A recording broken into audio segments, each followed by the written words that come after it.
Hi guys, this is Puneet Gulati again and welcome to this segment of Local Heroes of One Wolf Family. I have with me the very young, the energetic, the passionate Mr. Baker Dawas. Baker has been giving a lot of his time for the CFA, the Country Fire Brigade. And I must tell you, the kind of passion this guy carries is magical. Every time I speak to him, I know him out of this because of the community factor. But every time I speak to him, he's got something passionate to learn from. There's something that inspires and touches people. I call him Mr. Popular as well because everywhere you go, people know him. Let me not talk more about him. It's better off that he tells more about himself. So, hi, Baker. There you go, mate. Good. Baker, tell our viewers about your background. So I come from a diverse background. I migrated, myself and the family migrated to Australia in '97 due to the war in Iraq. It was a tough time back then, and sort of leaving the country, just leaving all our stuff down there and coming here just ourselves, starting from scratch. And basically you come into an alien country, you don't know the language and all that kind of stuff. So it was tough, and I thought I'll give back to the community. And joining the CFA from a young age is the best thing I ever did, and I love it. Every day I come here, every day I wear this symbol. I absolutely love it, and I hope to make a career out of it in the future. So that's wonderful. So that's part of your background. But tell me, why is it that you choose to be a volunteer at CFA? Why not anything else? I mean, what is that in CFA that brings you closer to this? Look, to be honest, the reason I joined CFA because I didn't feel included. So I thought to myself, let me join an organisation. So I chose CFA. Since I chose CFA, especially Craigieburn Fire Brigade, it's an integrated station, so there's career staff and volunteers working together. And it's brilliant. So it's that family-based orientation, the camaraderie.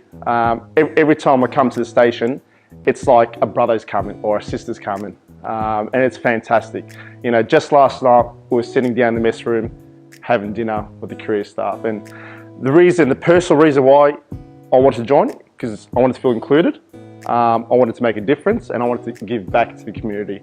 Not many often where you leave your home, your family, you come to a second home, another family. So I think this is great, and I love it. So I strongly agree with you, Baker, that what you're saying, that when you're chasing a dream, there's a sense of belongingness to that dream. Correct. And I think you're truly following that.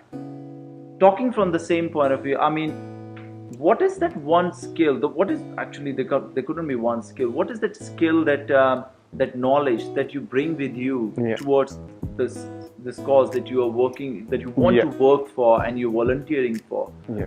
I know that from my personal experience and what I've heard from the community as well, that you have been sacrificing a lot of your personal life to give to the community, to go out and help in the times when CFA need volunteers. And I've personally witnessed that as well. Correct. Yeah. So what is that skill, what is that knowledge that those who might be listening to you as well, they probably want to gain some inspiration out of it, for those who want to get into CFA as well, like you? What is the skill and knowledge that they need to bring on board with them, and what is that you carrying that you think is something that working out for you or could work out for you in the future? Look, I believe every individual, every volunteer and every career staff have a set of skill that bring to the CFA. Craigieburn is unique. We're situated in the northern suburbs. In the northern suburbs, there's a lot of people from the Middle East, basically where I come from. And my first language is Arabic. Second is obviously English. Every 1 in 5 calls we go to, I had to use my second language in interpretation, help calm the situation down. Personally, I think it's valuable. The career staff think it's fantastic, and it's valuable to them as well. So, and it's a career where I want to pursue in the future to use my skills and not lose it. So, yeah. Coming from that same, the answer that you just gave to the last question, I want to know that that diversity factor that you've just mentioned about, that you have to use your second language 90% of the time Yeah. when you go out to the call outs in this region. Yeah. How important is it, the diversity, and how much is it getting? I mean, I'm talking from a very transparent point of view, that how much diversity is getting, is a good diversity promotion going on in CFA or in other sectors? Is a good support getting the diverse factor, Absolutely. the multiculturalism? Absolutely. So the Craigieburn Fire Brigade, or the CFA, have to represent the community they serve. So if the community has people from the Middle East, and it's fantastic to have a guy in the CFA who can speak another language and help interpret it in those incidents and emergency incidents. I can give you an example where 2 weeks ago we went to a motor vehicle accident. There was a father and his kids where he didn't basically understand English, and I was there, and I sensed that there was a language barrier. So I went over and I spoke to him in my own language, and the sense of calm looking at his eyes, and he's looking back, I know he's feeling like, okay, I can trust him. He's one of my own, and all that kind of stuff. So I want to try to break that barrier where the people, the community, can trust the emergency services. That's very nice. I mean, when you are going to help someone in the hour of that they're already stressed out, and they want someone they can trust with. They want someone they can trust, and especially when they know there's a language that's a barrier. And I know from a personal point of experience, if I'm in a car accident or something, touch wood, I don't want to be. And I'm in a different country where I am not sure about the language, or I'm struggling with the language.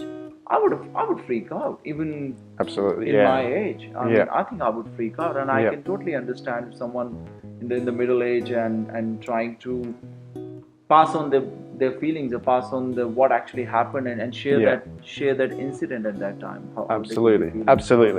So well done on that, young man. Now I have this question in my mind that I wanted to ask in the very beginning. That how is your day look like? Like, I know for a fact that you just don't volunteer at CFA. You do have a job. That's correct. That you need to. Of course, everyone needs a job to pay for their bills and have a standard living. How do you manage all this? What does your routine look like, and how much time you give to what? And where do you bring that balance from? Like the family, work, your friends, your volunteer, your dreams. I mean, everything. Yeah, I guess it started from the roots of my family. I've got a big family with 8 siblings, and no one's at home and sitting around doing nothing. So everyone's at work, trying to achieve something, trying to achieve a goal. My current job is with Hume City Council in their sporting facilities. So I'm the duty supervisor in the aquatic centre. Nice. And which I have used my second language there as well. And it's fantastic where I can speak to the customers community there, and it's reflective to the CFO. I'm a volunteer here. I'm still speaking to the community and the people here. So I guess the daily schedule. So basically I work early mornings, have the afternoon free, and every volunteer here carries a pager. When their pager sort of rings, and you respond to the station, you wear your uniform, jump on a truck, and off you go, serve the community. Wonderful, man. And I'm intrigued with all the answers that you have been giving and all the information that I've received. I think I'm going to be leaving from here with a lot of motivation and inspiration in my head, and a lot of thoughts that how we need to work on those dreams, how our dreams could be so special to us, how those dreams could be connected for the goodness, how they could be a meaning behind them about spreading goodness for the community, for the people around us. Exactly. And thank you, Baker. I think you have a hero in you. Thank you very much. And I think we all have a hero in us. We just need to look for that one hero, go out, spread the goodness, because we got one life and we should make the best out of it. Spread goodness, live, laugh and love, and be happy. Love you. Thank you. Hi, my name's David Maxwell, the OIC of the Craigieburn Fire Station, and I'm obviously the OIC of the station that Barker is a part of. Barker has been an integral member to the Craigieburn Brigade. He is always adaptable to change. He's always available to assist the brigade throughout any of its activities, including operational activities, community safety activities, and any fundraising activities that might involve the utilisation of him and of other members of the brigade. Barker's operational skills are excellent. He's been working with us for some time. I remember when Barker joined the brigade, and he's furthered his skills ever since that time. I wish Barker all the best in his future with the brigade, and we look forward to spending as much time as we can with him.